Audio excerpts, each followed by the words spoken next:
ሶ የኔ አምላክ ወይም የኔ ፈጣሪ ማናት? ሴት ናት። እኔ ማን የፈጠረኝ? ከማን የተወለድኩት?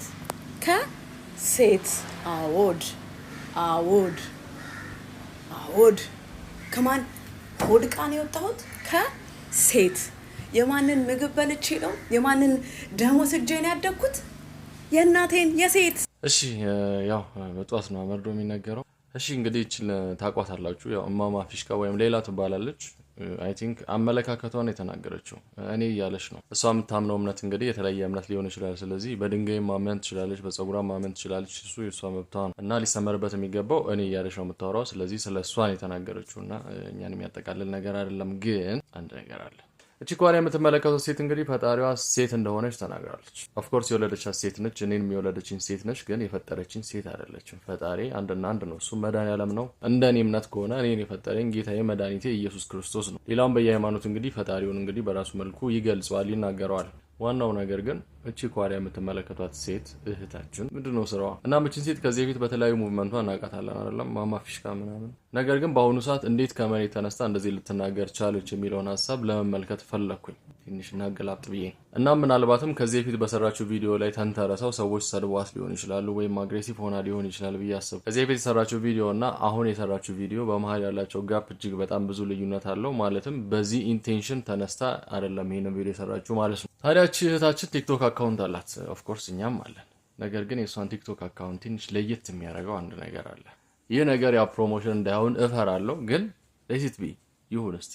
መልሶ ያለው ከላይ በምትመለከቱት ሊንክ ላይ ነው። ይሄን ሊንክ ክሊክ አድርጋችሁ ስትገቡ ቆይ እናንተ አትግቡ፣ እኔ ላሳያችሁ። ቆይ እኔ ላሳያችሁ። ታዲያ ከሷ አካውንት ጋር የተገናኘው ይሄን ፔጅ እዚህ ጋር ይወስደናል ማለት ነው። ይሄን ፔጅ እንደምትመለከቱት የሷ ፔጅ ነው። ያው በስሟ ነው የተመሰረተውና የተጻፈው። እንግዲህ የተለያዩ ኦፕሽኖች አሉት። ከዚህ ዝርዝር ውስጥ አንዱን ክሊክ ስታደርጉ እንግዲህ ስለሷ የሚገልጸውን እንግዲህ በዚህ መልኩ ታገኛላችሁ። ዲቴል ስለሷ ማንነት፣ ምን አይነት ስራ እንደሰራች፣ መቼ እንደነቃችና ነቃቷ በ2016 እንደሆነ ዲስክራይብ ታደርጋለች። ሞር ዲቴል አለ። ከማን ጋር እንደምትሰራ፣ ከማን ጋር ከዚህ በፊት አብራ እንደሰራች፣ የትኞቹ ድርጅቶች እንደሆኑ ሁሉ ዲስክራይብ ያደረገችበት ፖርሽንም አለ እና የዚህ ፔጅ ላይ ዋና ሀሳቡን የምታገኙት እንግዲህ ወርክሾፕ ስፔስ በሚለው ላይ ክሊክ ስታደርጉት ነው። እዛ ስገቡ ጉዱን ትመለከታላችሁ። ማለትም እኔ ጉድ ያልኩትን ነገር ታዩታላችሁ ማለት ነው። እሷም እንደተናገረችው ከሆነ እንኳን ደህና መጣችሁ ብላለች። በዚህ ወርክሾፕ ስፔስ ላይ ምን አይነት ነገሮችን እንደምታገኙ እንግዲህ በደንብ ታስረዳችኋለች እዛ ላይ በጽሁፍ ማለት ነው። ከዛ ውስጥ ግን ትኩረት ሰጥታችሁ እንድትመለከቱ ፈልገው ይሄንን ቃል ነው፣ ቴሮት የሚለውን ቃል ነው እንድትመለከቱት የምፈልገው። ይሄንን ቃል ማለት ነው። ፕሮናውንስ ያደረኩበት መንገድ ልክ ላይሆን ይችላል፣ ግን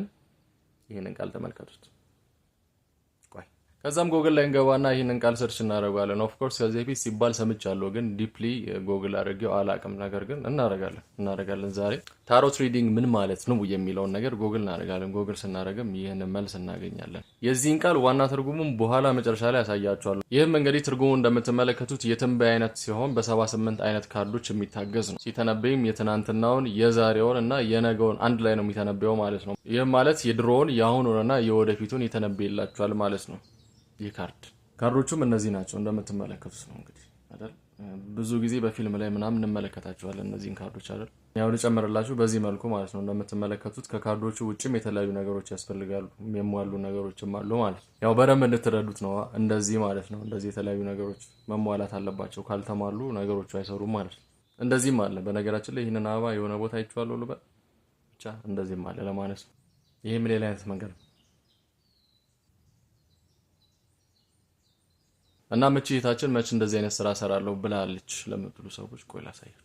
መስራት ብቻ አይደለም ታስከፍላለች ሁሉ እንደምትመለከቱት ነው። በዝርዝር በፓኬጅ ተደርጎ ተቀምጦላችኋል። የወሩን ፎርካስት ለማድረግ ወይም ለመተንበይ $5 ታስከፍላለች። የአሁኗን ሁኔታ ለማወቅ ደግሞ $11 ታስከፍላለች። ሁለተኛው ላይ ተጽፎላችኋል። በልባችሁ ውስጥ ባሉት 4 ስፔሶች ላይ ያለ ብሎኬጅ ወይም ያለ መስራት ካለ ለሱም ታስከፍላለች። ብቻ አይደለም በአራተኛነት ላይ የተጻፈው ደግሞ በበርዝዴይ ቀናችሁ ቀን በእናንተ ህይወት ውስጥ ባለፉት ቀናት ውስጥ የተከሰቱት ነገሮችና ወደፊት ምን እንደሚከሰቱ ትተነብይላችኋለች እህታችን ማለት ነው። ለዚህም $22 ታስከፍላለች። ላቭ ሪዲንግ ወይም የፍቅር ማንበብም ታደርጋለች። ለዚህም $16 ታስከፍላለች። ከስተም ሪዲንግም አላት። ብቻ ብዙ ነው። እስከ 6ኛ ድረስ ተጽፏል በደንብ በዲቴይል ማለት ነው። ያው ምናልባት በዚህ ሰዓት ብዙ ሰዎች እንግዲህ ይህ እኮ ያው ቁማር ማለት ነው፣ በካርታ ደግሞ ብዙ ሰው ብር ይበላል ብርም ያገኛል ብላችሁ ልትሉ ትችላላችሁ። ነገር ግን ይህንን እሷ ከምታምንበት ነገር ጋር ወይም ከጥንቆላ ጋር ምን አገናኘው ብላችሁ ለምትናገሩ ሰዎች አንድ መልስ አለኝ። ቀደም የነገርካችሁን ቃል እሱን ቃል ብቻ ወስዳችሁ ጎግል ላይ በአማርኛ ተርጉምልኝ ብላችሁ አስቀምጡት። ይህን መልስ አገኛላችሁ። እኔ አይደለም ያልኩት፣ ጎግል ነው ያለው። ቃሉን ወስጄ በአማርኛ እንዲተረጉምልኝ ሳስቀምጥለት ጥንቆላ የሚለው መልስ ሰጥቶኛል። እናም ሁሉም ከሷ ጋር የነበሩ ጓደኞቿ የእንደዚህ አይነት አመለካከት ተከታዮች ናቸው እያልኩኝ አይደለም። እኔ አወራሁት ስለሷና ስለሷ ብቻ። ማን ነው የምትከተሉት? አሁንም አዲስ ነገር ካለ ወደ እናንተ ይዤ የምቀርብ ይሆናል። መልካም ቀን።